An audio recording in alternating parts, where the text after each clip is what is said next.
Good morning. Welcome to our online gathering for June the 7th, 2020. It is a somber day. Not only have we recently reached over 100,000 deaths from the coronavirus in the United States, but also there's been a new resurgence of police brutality,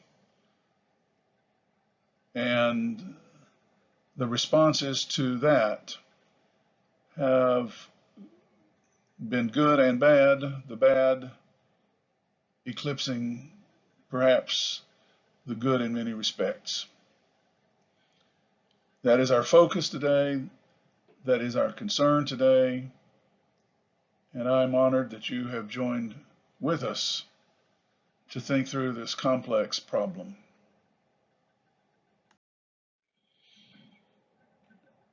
Just so we understand the unfailing presence of racism in the history of the United States, I want to point out to you what you already know if you have any awareness of early American history. Racism was detected in the socio-religious DNA of this nation at birth.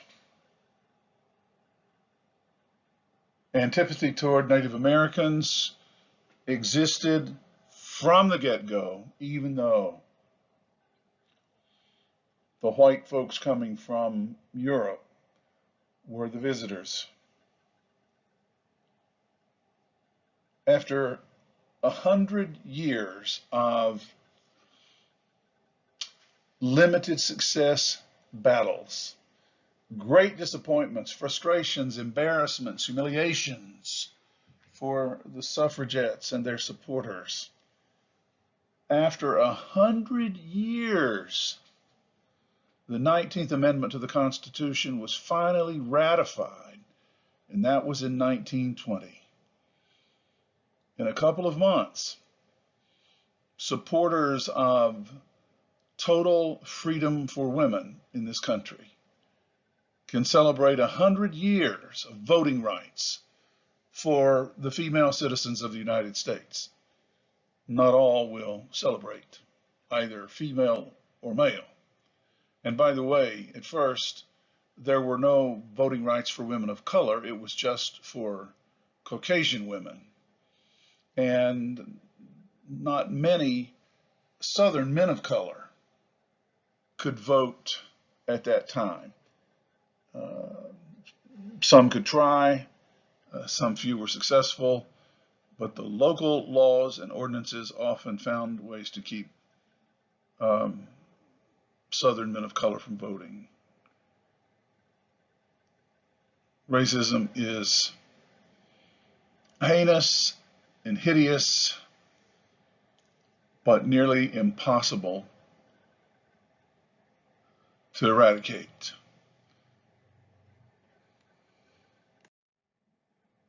Many of us thought that the election of an African American president was a precedent that pointed into directions of a better future for equality for all ethnic groups in the United States. Sadly, in this new political era, following 2 terms of service by President Obama, we find out that all hope for optimism was shattered based on what we thought his election would mean in the long term. So there are still people who are trying, and many are successful, in blocking the opportunity for black people to vote. Occasionally there is a pleasant corrective, but there aren't nearly enough of these correctives, at least not yet.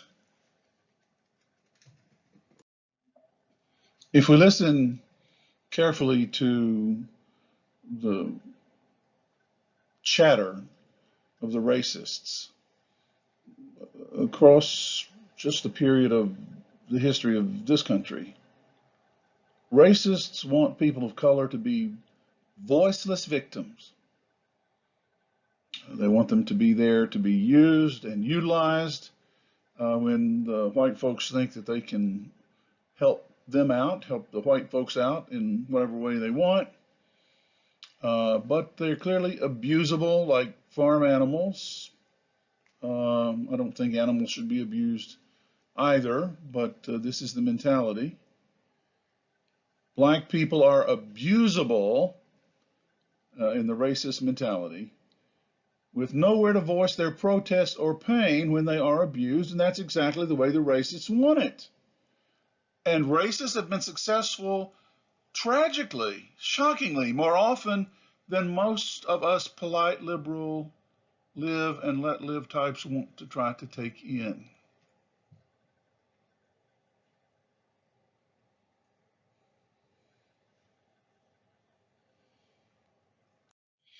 The death of George Floyd, which I mentioned briefly last week, uh, connected to a companion topic, but a different topic, has brought to light once again in the most dramatic way, although it's not the only incident of abuse of people of color in recent weeks, but it has brought to light police brutality of black people.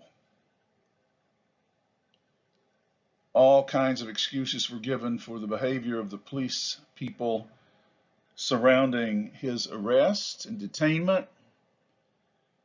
2 autopsies have been done, however, since I last saw you, both confirming that Mr. Floyd's death was a homicide. Different explanations for why the homicide, but both concluded it was a homicide. The police then, are you following, were the murderers of a citizen. So the First Amendment to the Constitution provides for the right of people to assemble peaceably, along with some other very important rights. Cornell Law School explains that First Amendment by stressing that it does indeed provide for assembly, guarantees the rights of individuals to speak freely related to that, and to assemble peaceably. That is a key part of all of this. It does not permit people to assemble for purposes of violence or brutality on other people or on government officials. But clearly, peaceful protest is a part of the rights of any American citizen.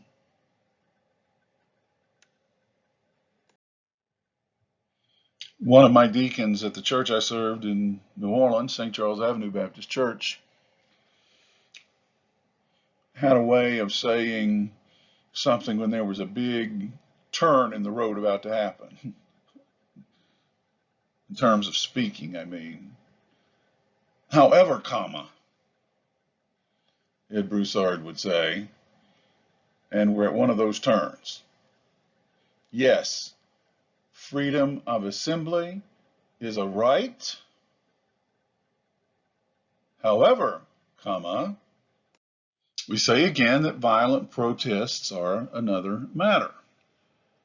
And in the cases of recent violent protests across the United States, shockingly, stunningly, people of violence seem to have swooped in and joined themselves with the peaceful people who simply want to protest police brutality and call attention to that.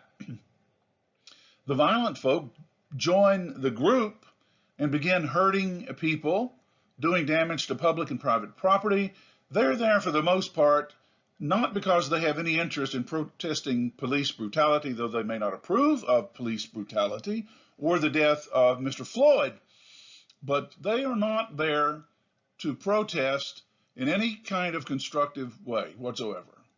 They're simply there to use the larger group as a partial cover type of some kind of confusion, cause of confusion, so that they can be less conspicuous in the violent things that they're doing. The peaceful protesters are their stepping stones. They're being used. So here is a photograph of a peaceful protest around Lafayette Square, close to the White House, on June the 2nd.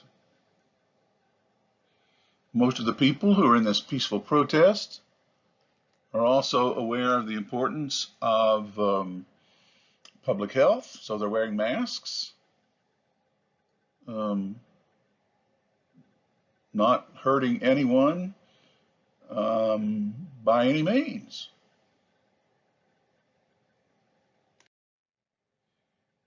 And then a very special guest showed up. He's the guy with glasses, not sunglasses, second from the right. You probably recognize him, sad to say. Some say he's the guy who actually gave the order to clear out the peaceful protesters around Lafayette Square, and in order to do so, gave clearance for the use of tear gas and rubber bullets. Peaceful protesters, tear gas and rubber bullets.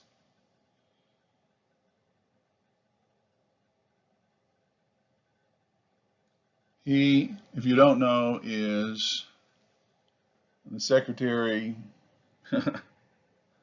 for Justice, head of the Department of Injustice.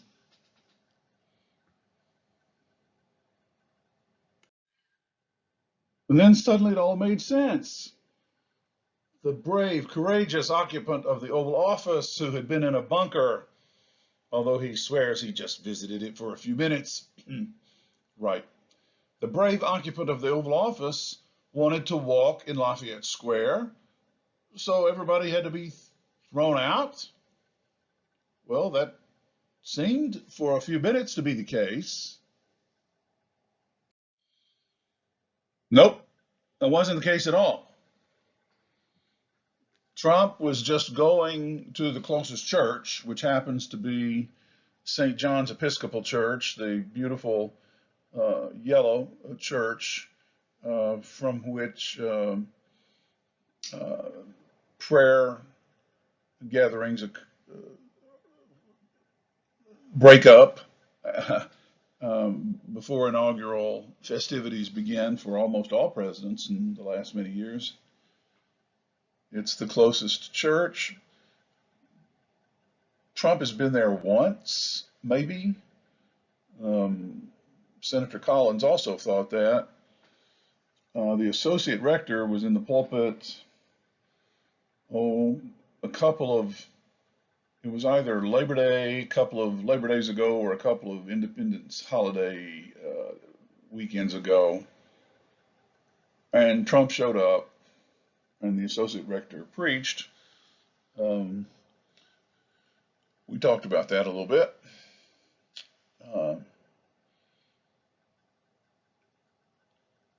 Trump didn't even go in the church. He's not used to being inside a church. He's going on about something here and holding a Bible in his hand.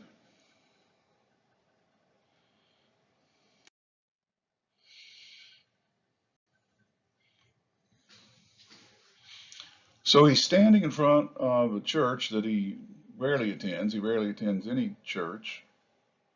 And he's holding a book that he rarely reads, rarely ever has read, though he loves to hear it quoted and so forth by his religious right buds. And even many of his typical supporters, many of his typical defenders are bristling at this event, calling it a photo op and calling the Bible a prop.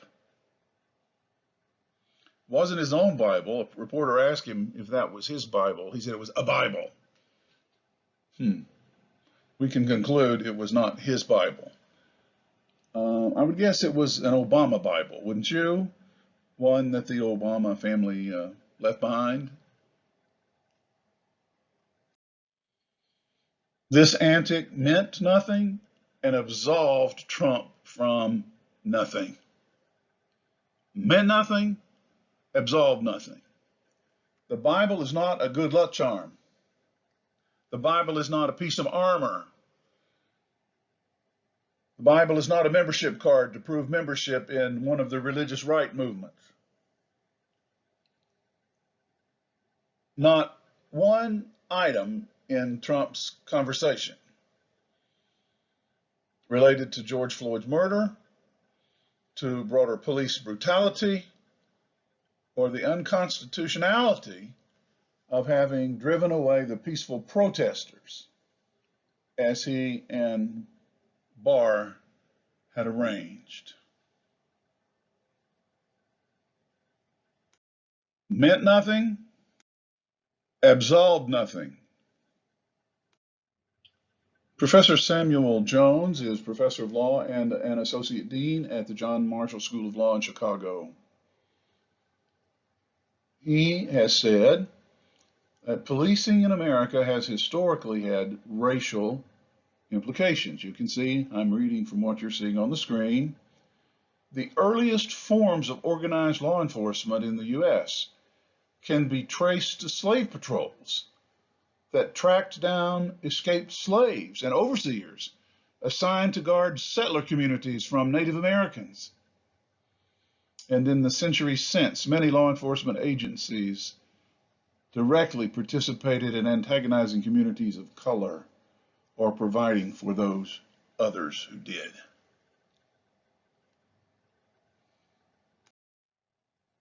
Again, sometimes we get a breath of fresh air in this, not much and not enough, but in this case, sometimes fiction recognizes truth faster than the real world does. There's been a whole slew of actors who play television police persons donating money to fight real life police brutality.